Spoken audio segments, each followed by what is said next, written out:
অনুমতি ছাড়া কিছুই ওখানে হয় না, যাই করবে ঠাকুরের অনুমতি নিয়ে আসায়। তখন ঠাকুর বলছেন যে এখানে অনেক সূক্ষ্ম সূক্ষ্ম আত্মা আমার কাছে এসে স্তুতি করছেন যে ঠাকুর বহুদিন হলো আমরা তো এখানে এসেছি, আবার পৃথিবীতে যেতে চাই, আমাদেরকে অনুমতি দেন। ঠাকুর বলছেন আমি তাদেরকে কি বললাম জানেন? আমি তাদেরকে বলেছি যে হ্যাঁ তোমরা আবার পৃথিবীতে যাবে, পৃথিবীতে যেয়ে তোমরা দুইজন দেবদূত পাবে, এই দুইজন দেবদূত তোমাদেরকে সেবা শুশ্রূষা মানুষের মতন মানুষ করবে, বড় করবে, কিন্তু লক্ষ্য রেখো তোমাদের কারণে যেন ওই দুইজন দেবদূতের চোখের জল না পড়ে, তাহলে ঈশ্বরের আশীর্বাদ থেকে অভিশপ্ত হবে তোমরা। এই দুইজন দেবদূত কি আপনারা বলতে পারবেন? মা জানি, আপনারা জানেন? বাবা মা আপনারা জানেন? বাবা মা। তাহলে আপনি খুব ভালো করে শুনেছেন, কারণ ওই বাচ্চার দেবদূত আপনি, ওকে সুন্দরভাবে মানে মানুষের মতো মানুষ করছেন, ও কিন্তু সেই ভগবানের অনুমতি নিয়ে পৃথিবীতে এসেছে। কারণ ওর কারণে যদি আপনার চোখের জল পড়ে তাহলে ঈশ্বরের আশীর্বাদের জায়গায় ও অভিশপ্ত হবে। তাই ও যাতে ওই অভিশপ্ত না হয় সেই লাইন কিন্তু আপনাকেই ধরাতে হবে। কারণ ও তো মানুষ মানে তো অনেকে ভুল করে, কারণ ও এখন ছোট শিশু, কাদার মতন। কাদা যখন আপনি এক খাবলা তুলে নিয়ে আসবেন, নিয়ে আসে এখানে ধুয়ে দেবেন, শুকাবে। ইচ্ছা করলে ওই কাদা দিয়ে আপনি সে ওষুধ বানাতে পারবেন, দেবতা বানাতে পারবেন, পশু পাখি বহু কিছু বানাতে পারবেন। তাহলে সবকিছুর একটা সন্তান যদি এলোমেলো হয়ে যায়, তা আমি যতটুকু জানি এর জন্য একমাত্র কারণ আছে তার বাবা আর মা, আর কেউ না। ঠাকুর অনুকূল চন্দ্র বলেছেন কারুর জম কেউ না, তোর জম তুই। তুই মানে কি? কারণ আমি এক রাস্তাতে হেঁটে যাবো, উচট খাবো, এর জন্য তো আমি দায়ী। কারণ চোখ দিয়েছে না আমার, অনুভূতি দিয়েছে না আমার, কারণ আমি কেন সঠিকভাবে দেখে যাচ্ছি না? কারণ বিজ্ঞান ঠাকুর এ যুগে এসেছেন, আমাদেরকে যে শিক্ষা দিয়েছেন এই সৎসঙ্গ গ্রহণ করে যদি কারোর উন্নতি না হয় তার জীবনে অনেক ত্রুটি, কারণ সে সেভাবে লালিত পালিত করছে না। আপনি মা রান্না করছেন, রান্না যদি ভালো না হয়, কারণ আপনি তো সে রান্না সঠিকভাবে করতে পারেন না, সামান্য, এইটা সামান্য না। তাই এই ঠাকুরকে আপনি ধরেছেন, ধরে যদি আপনার জীবনের উন্নতি না হয়, ঠাকুর বলেছেন যে সৎ দীক্ষা তুই এখনই নে, ইষ্টতে রাখ সম্প্রীতি, মরণ তরণ এনাম জপে কাটে অকাল জম ভীতি। তাহলে জমের যে আমরা ভয় পাই, ওরে বাবা ওখানে অন্ধকার, আমি যাবো না, ওখানে ভূত নাম, ওই যে আমি ভয় পাচ্ছি, জমের ভয় পাচ্ছি। তাই ঠাকুর বলেছে এ নাম জপলে কাটে অকাল জম ভীতি। কারণ মহাকালের বাপের ক্ষমতা নেই। ঠাকুর বলেছেন আমরা যে মহাকাল থেকে ভয় পাই না, ঠাকুর বলছেন যে মহাকালের বাপের ক্ষমতা নেই যে আমার কোল থেকে আমার সন্তানের কেড়ে নিয়ে যায়। তাহলে এমন কথা এর আগে যত মহাপুরুষ এসেছে তারা কিন্তু এগুলো ইঙ্গিত দিয়েছেন।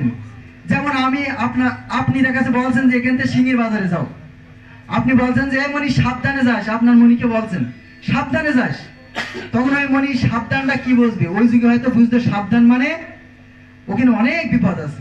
কিন্তু এখন আপনি বলছেন যে মনি এই পথে যাচ্ছ, ওখানে কিন্তু অনেক শয়তান বদমাইশ আছে, তোমাকে কিন্তু টেনে নিয়ে খারাপ দিকে নিয়ে যাবে, এই যে বুঝানো। তাই যুগে যুগে ভগবান যখনই আসেন এইভাবেই বুঝায়। তাই ঠাকুর অনুকূল চন্দ্র এসে এ যুগে এমন ভাবে দিয়েছেন, ঠাকুর বলেছেন যে এমন ভাবে কয়েকটি ভাষ্য করে লিখবি যেন সরল কৃষকও বুঝতে পারে, এমন ভাবে ঠাকুর অনুকূল চন্দ্র আমাদেরকে শিক্ষা দিয়েছেন। ঠাকুর অনুকূল চন্দ্র সেই দেওঘরে বসে কিন্তু এই কথা বলছেন, কারণ আমরা বাবা মা যারা আছি, আমরা যদি এই সন্তানের জন্য, এই সন্তান বিয়ে করে বউ নিয়ে চলে আসে যেমনি সেমনি, আর আমি এই এত কষ্ট করে যত্ন করে আমার এই সন্তানকে মানুষ করছি, আর এই সন্তান বৃদ্ধ বয়সে আমাকে চেনছে না কেন? কারণ ওই বাবা মা সেইভাবে শিক্ষা দিয়ে তৈরি করতে পারিনি। কারণ এগুলো বাবা মা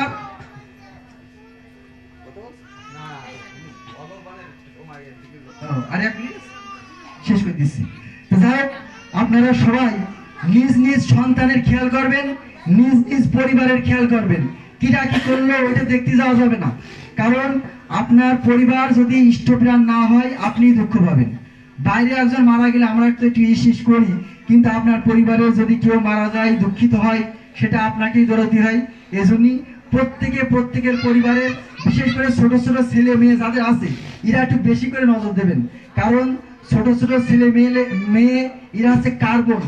আপনার যা মনে না থাকবে, একটা আপনার মেয়ের সামনে একটা গল্প করলেই ও কিন্তু মনে রাখবে মেলা দিন, কারণ ওর স্মৃতিশক্তি খুব ভালো। কিন্তু ওর ভিতরে যদি কেউ কোনো বন্ধু বান্ধবী যদি একটা খারাপ ইঙ্গিত দিয়ে কথা বলে, ওই দিকে ধাবিত হয়ে যাবে। এই জন্য আপনারা ছোট ছোট সোনামণিদের সাথে বন্ধু সুলভ আচরণ করে তাদের সাথে চলবেন। স্কুলে যে ভুল করলো তাকে মারা যাবে না, তাকে সুন্দরভাবে বুঝিয়ে তাকে আপনার সুনিয়ন্ত্রিত করে আসতে হবে, কারণ এই বয়সটা আপনারাও পার করেছেন। কারণ অল্প বয়সে ভুল করতেই পারে। আর ঠাকুর অনুকূল চন্দ্র বলেছেন যে কি পাপ করেছিস, স্ত্রী হত্যা, গো হত্যা, মহা পাপ করে থাক, আমার মাথায় চাপিয়ে দে, তোরা মুক্ত হয়ে যা। কারণ ঠাকুর অনুকূল চন্দ্র কাছে যারা এসেছেন মহা পাপ করে থাকলেও ঠাকুর কিন্তু বলিনি এই তুই পাপ করেছিস আমার কাছে আসিস নি। ঠাকুর অনুকূল চন্দ্র কিন্তু একথা বলেননি। ঠাকুর অনুকূল চন্দ্র খুব সুন্দর করে দাদা বলে, ভাই বলে তাদেরকে সুনিয়ন্ত্রিত করে মানুষের মতন মানুষ করেছে। ঠাকুর অনুকূল চন্দ্র যখন ছোট ছিল, ঠাকুর অনুকূল চন্দ্র ও মারা আপনারা একটু খেয়াল করে শুনুন, দোকান বন্ধ করে চলে আসে উঠাফাটা করে। এই কাকারা 12 বাজার থেকে খুব কষ্ট করে এসেছে। আপনারা তো সব এখানকার স্থানীয় লোক, সবাই কিন্তু আপনাদের সাথে সবাই কথা বলবে, সবাই সবার সাথে ইষ্টের কথা বলে, সবাই আপনারা কিছু জানলে বলবেন, আমরা কিছু জানলে বলবো। যেমন গীতায় বলছে ভগবান শ্রীকৃষ্ণ যে তোমরা দেবতাদেরকে সন্তুষ্ট করো, দেবতা তোমাদেরকে সন্তুষ্ট করুক, উভয়ের মঙ্গল হোক। আর ঠাকুর অনুকূল চন্দ্র বলছেন যজন যাজন ইষ্টভীতি গল্লে কাটে মহাভীতি, মানে তাকে দিলে আমাদের মঙ্গল হবে। আমি যেমন আপনাকে বলবো, আপনিও ভালো কিছু বুঝলে আমাকেও বলবেন, কারণ আমরা এখানে কেউ লস হওয়ার জন্য কিন্তু এখানে কেউ আসিনি।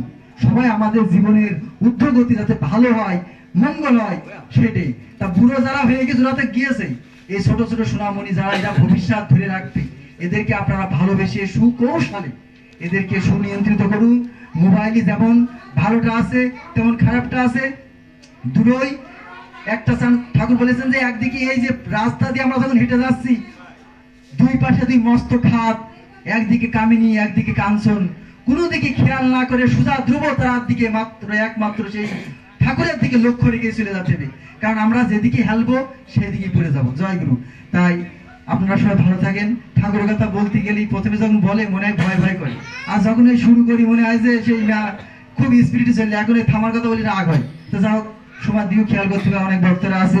আমার বলার ভিতরে যদি কোনো ভুল থাকে আপনারা ক্ষমা করবেন, আর যেটা সঠিক বলে মনে করবেন আপনারা সেটি গ্রহণ করে আপনাদের জীবনে ধারণ করে ঠাকুরের দীক্ষায় দীক্ষিত হয়ে নাম দান করে ধন্য হন।